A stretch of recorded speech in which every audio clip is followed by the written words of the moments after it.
I'm Zeke, the photographer. Welcome to Timeless Pics TV. This is going to be a tutorial on the 3 fundamentals of photography. Okay, so the 3 fundamentals of photography.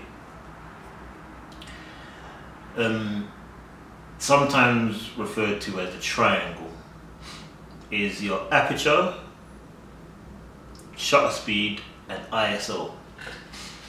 Now, one thing to remember is that they all affect the amount of light coming into your camera, and they all do something a little different, which I'll explain to you. So let's start off with your aperture. Your aperture is like your eyeball. It's like the iris of your eyeball. It opens and closes depending on the f-stop number you set it at to let more or less light in. So like your eyeball, whenever it's a bright sunny day, your iris automatically closes up to let less light in.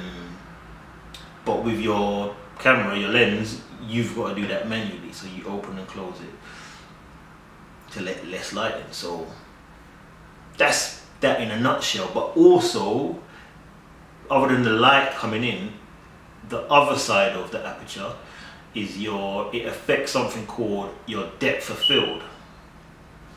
Now, what your depth of field is, basically, the wider your aperture, if you're focused on, so the camera's there focusing on me, if I was your model and you focus on my eye, which is what most photographers do, and you had a wide open aperture, which is a low f-stop number, you will be getting my eye in focus, and possibly, depending on how low your f-stop number is, by the time you get to my ear, by the time the picture gets to my ear, it will be out of focus. So that is what we call a depth of field. What is in focus, where you focus. So if you focused here, anywhere out of that focus area gets thrown out of focus. So if we had a group shot, as an example, if I was the main subject or the main focus, and you had a low f-stop number, the person beside me or even the person behind me possibly could not be sharp in the picture. Sorry, that's my phone. So they wouldn't be sharp in the picture. So you would have to raise your f-stop number. So you would have to close up your iris of the camera in order to get them more in focus. So that is what depth of field is. So your aperture, it basically the amount of light coming into your camera, and your depth of field. Okay, now so let's talk about your shutter speed. Now, like I said in the beginning, they all affect the amount of light coming into your camera. So your shutter speed is pretty much what it says. It's a shutter. Behind your lens, you've got a device which they call a shutter, which opens and closes and then resets. So basically, the faster your shutter speed, the quicker it shuts. The slower your shutter speed, the slower it shuts. As simple as that. So the faster it goes, the less light comes in. Slower it goes, the more light that it lets in. That's what the shutter basically does. In a nutshell, the other flip side to the shutter speed, it also affects blur, the amount of motion in your picture. So I suppose if you've got a slow shutter speed and you've got a fast moving object, say a race car, and you have a slow shutter speed, let's go with slow shutter speed. As that car is zooming past and you take that picture with a slow shutter, you're going to get a lot of motion blur. So you're going to see the car and then it's going to have red streams going along it, or whatsoever the picture may be. Maybe if you've got if you do sports photography and you've got a slow shutter, and you see someone kicking the ball, you're going to see their legs probably kind of, you're going to see the blur of their legs. And that you can get very creative with that. Definitely, I kind of explain at the end of how that can work. But yeah, so those are the two things that shutter speed affects. So the amount of light that's coming in, depending on how fast or slow you've got your shutter, and then depending on how fast or slow you've got your shutter, the amount of blur or motion in your picture. So the faster you shut it, the sharper it's going to be. The slower you shut it, the more motion you're going to see in your picture. Okay, so now the third part to the triangle is your ISO, referred to as film speed back in the day. Now, what the ISO is basically how quick light gets to your sensor. So 100 being the lowest and the slowest. Well, I think some cameras go lower than 100, I'm sure, but majority of the cameras, the lowest is 100, and then it goes all the way up to 64,000, or some more professional cameras I believe go higher than that.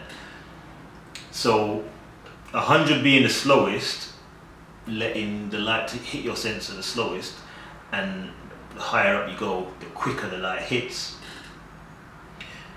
On the flip side to that, the quicker, the higher your ISO number, the more grain you're going to get.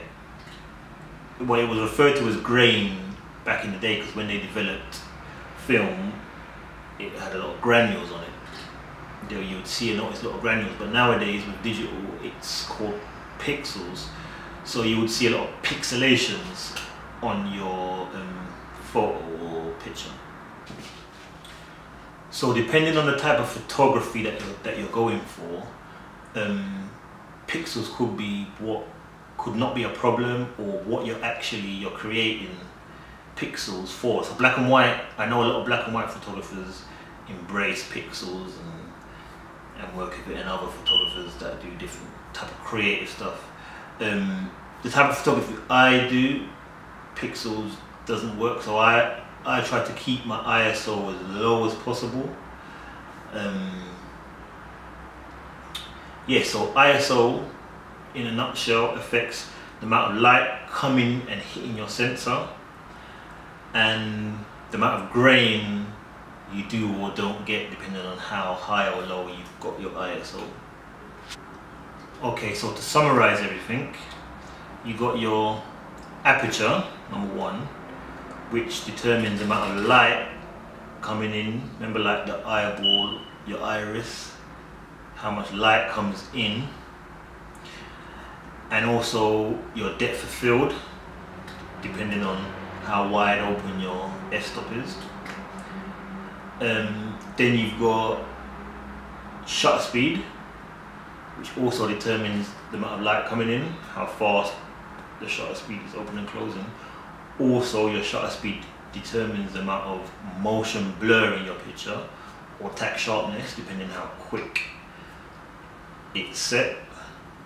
And then thirdly is your ISO, which determines how quick, how fast the light gets to your sensor, and also how pixelated your pictures are, so how much grain is on your pictures.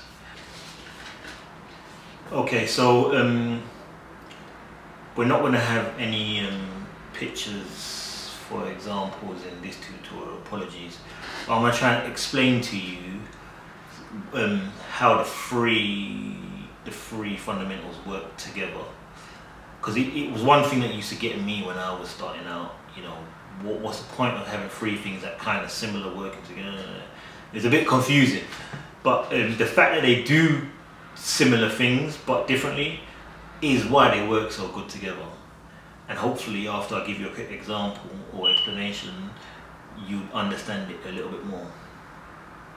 So alright, if we had to take a picture of, say, there was a driving race going on, and we needed a picture of, say, the red car, and we needed it tack sharp. We didn't need no blur in it, we wanted it sharp. first of all, I'm thinking I need a fast shutter speed to capture it, quick snap. Cool. The cloud comes over and it gets darker outside. A fast shutter speed is letting in less light. So I know now I need to go over to my aperture and I need to open my aperture up to let more light in so that the picture isn't isn't dark. So the only thing about that is now, depending on how far you are from the car, which is this way it gets more technical because there's a lot more to photography than just the triangle. But without getting too technical, depending on how far you are, on how sharp the picture will be, because remember the aperture affects your depth of field. So if you've got it too wide, and you might not get the whole car sharp where that's what you want, although your shutter speed's gone quick, so you're capturing it. You open your aperture too wide where only the part you focus on could be sharp. So you want the aperture at the right place, and it still might not be wide enough, so it still might be a little bit dark. Then you fall onto your ISO to let more light in.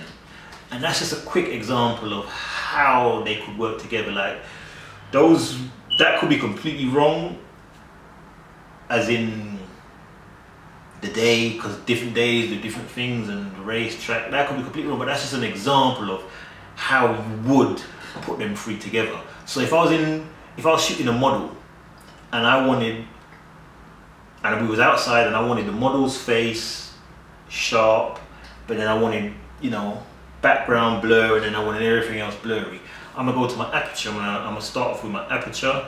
I'm gonna say, all right, I need a nice low f-stop number to make sure her face is blue, and then the rest of it blurry. Now a wide aperture outside could be too much light coming in, so then you would draw onto your shutter speed. You'd make sure your ISO is low anyway, and then you draw to for your shutter speed. So you speed up your shutter speed to give you less light coming in, you know? So that's just a quick example, another example of how you could put all three of them together and try and get the picture you want, you know? But like I said, different photography, different styles, everyone's got their own way of doing things, but as long as you get in that picture and you're out there snapping, then you can't go wrong. But practice makes perfect sense.